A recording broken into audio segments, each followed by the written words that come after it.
नमस्कार, मैं संजय भाटिया हूं और आप देख रहे हैं लोकमत हरियाणा।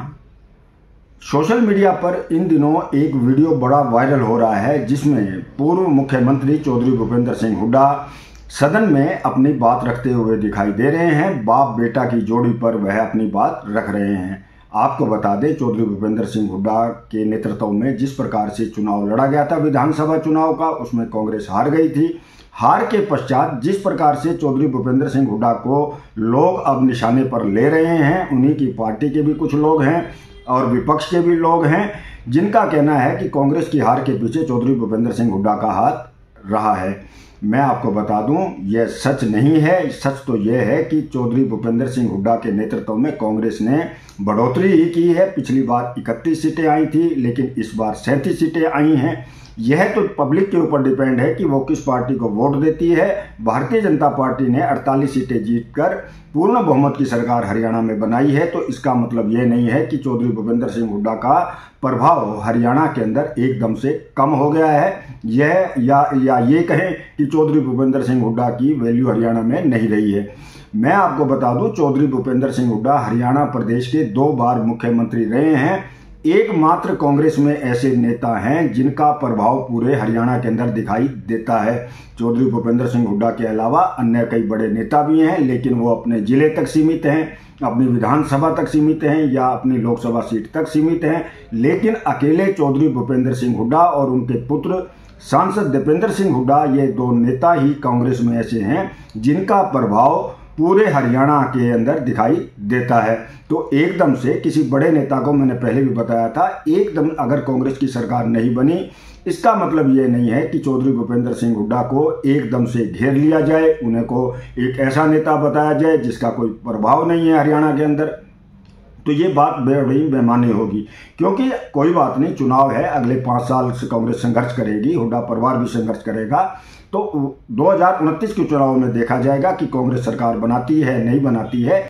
सदन में जिस प्रकार से पूर्व मुख्यमंत्री चौधरी भूपेंद्र सिंह हुड्डा ने अपनी पीड़ा व्यक्त की, वह भावुक भी दिखाई दिए। चौधरी भूपेंद्र सिंह हुड्डा ने कहा कि उन पर ही यह आरोप लगाया जाता है, पिता पुत्र की जोड़ी का आरोप लगाया जाता है, जबकि अन्य कई ऐसे नेता हैं जिनके पुत्र और पुत्री भी राजनीति में सफल हुए हैं, आज कुछ मंत्री भी हैं।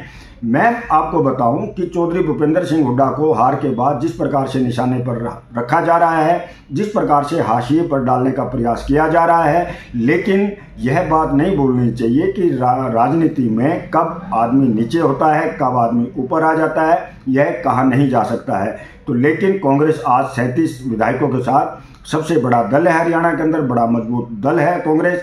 और जिस प्रकार से चौधरी भूपेंद्र सिंह हुड्डा ने सदन में अपनी बात रखी है, उससे साफ जाहिर हो गया है कि उन पर जो आरोप नेता लगाते हैं, पहले वो अपने गिरेबान में भी जाके। वहीं मैं आपको बता दूं, हरियाणा की राजनीति में जो बड़े राजनीतिक परिवार हैं, दल हैं, उनके नेता भी यही चाहते हैं कि उनके पुत्र हैं या पुत्री हैं वो भी एक बार स्थापित हों। मैं बात करूं किरण चौधरी की, तो किरण चौधरी जब तक कांग्रेस में रही, संघर्ष करती रही कि उनकी बेटी कामयाब हो जाए, भारतीय जनता पार्टी में शामिल हुई, आज उनकी पुत्री कैबिनेट मंत्री हैं। वहीं बात करूं, अहिरवाल के बड़े नेता हैं राव इंद्रजीत, वह भी अपनी पुत्री आरती राव के लिए कांग्रेस में संघर्ष करते दिखाई दिए, बीजेपी में भी संघर्ष करते दिखाई दिए।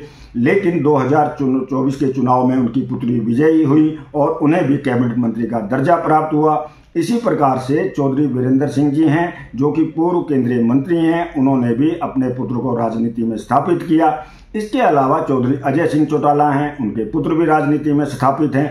चौधरी अभय सिंह चौटाला हैं, उनके पुत्र भी राजनीति में स्थापित हैं, अब विधायक हैं हरियाणा के। तो यानी कि कुल मिलाकर ये जो बड़े घराने हैं, इनके बच्चे भी राजनीति में स्थापित हो रहे हैं। अगर चौधरी भूपेंद्र सिंह हुड्डा ने भी अपने पुत्र को स्थापित करने के लिए प्रयास किया है या कर रहे थे, तो क्या गलत कर रहे थे, ये हमारा भी प्रश्न है। क्योंकि कोई भी बाप होगा, वो चाहेगा कि उसका पुत्र या पुत्री जो योग्य हैं वो भी उसी फील्ड में आए जिस फील्ड में वो हैं। तो राजनीति के दल के नेता अगर उनके बच्चे योग्य हैं, राजनीति को समझते हैं, लोगों की कल्याण की भावना रखते हैं, तो उन्हें जरूर राजनीति में आना चाहिए। इस पर कोई भी किसी को भी संदेह नहीं करना चाहिए। अब मैं आपको दिखाता हूं, सुनाता हूं कि किस प्रकार से पूर्व मुख्यमंत्री चौधरी भूपेंद्र सिंह हुड्डा सदन में अपनी बात रख रहे हैं। ये परिवारवाद की वजह से समझना है और कोई बात नहीं। कहेंगे परिवारवाद, कौन सा परिवारवाद? परिवारवाद में कोई नहीं करना। मेरे तो गर्व है अपने परिवार का। मेरे दादा स्वतंत्रता सेनानी थे, शहीद भगत सिंह के चाचा अजीत सिंह का मेरे दादा को काला पानी का हुक्म हुआ था, गांधी जी को लेके आए। मेरे पिताजी 8 बार जेल में गए, 4 पाकिस्तान में हैं, 4 आज हिंदुस्तान में हैं, और जो जिस संविधान के अंतर में कमियां बैठे हैं 283 आदमी देश के करीब में से एक उनके थे। वो दुनिया में पहले ऐसे व्यक्ति थे जो 7 लोग सुनने के शब्द मिले और कोई नहीं रहा। Constituent assembly, legislative assembly, provisional parliament, Lok Sabha, Punjab assembly, Haryana assembly, Rajya Sabha, 7 लोग सब लोग खड़े हैं। मैंने भी एक जो है इसका ब्लॉक समिति के चेयरमैन से काम अपना शुरू किया। धरती से जुड़ा हुआ हूँ, एमएलए जो है, सांसद भी रहा, सेवा की चीफ मिनिस्टर किया, अब 3 बार परीक्षा देता भी रहा। अब ये तो हमारा परिवारवाद हो गया। फिर आप अपनी पार्टी में देखो, मेरे कोई ईर्षा नहीं है, कोई ईर्षा नहीं है। मेरे साथी के बच्चे हैं, कोई मिनिस्टर है, कोई कुछ है, मैं खुश हूँ, मैं आशीर्वाद दिया उनको। तुम्हारे को ईर्षा होती है? कोई कहेगा बाप बेटा, बाबू बेटा, अरे तुम अपनी तो देख लो, अपनी देख लो। मैं इसलिए एक बात कहूँगा, तो अभी आपने देखा किस प्रकार से चौधरी भूपेंद्र सिंह हुड्डा ने अपनी पीड़ा व्यक्त की है। वहीं चौधरी भूपेंद्र सिंह हुड्डा ने बड़ा दिल रखते हुए अपने जो राजनीतिक दल के जो नेता हैं, जो उनके दोस्त हैं, मित्र हैं, उनके बच्चों को भी दिल से आशीष दी है। उनका कहना है कि ये भी मेरे ही बच्चे हैं।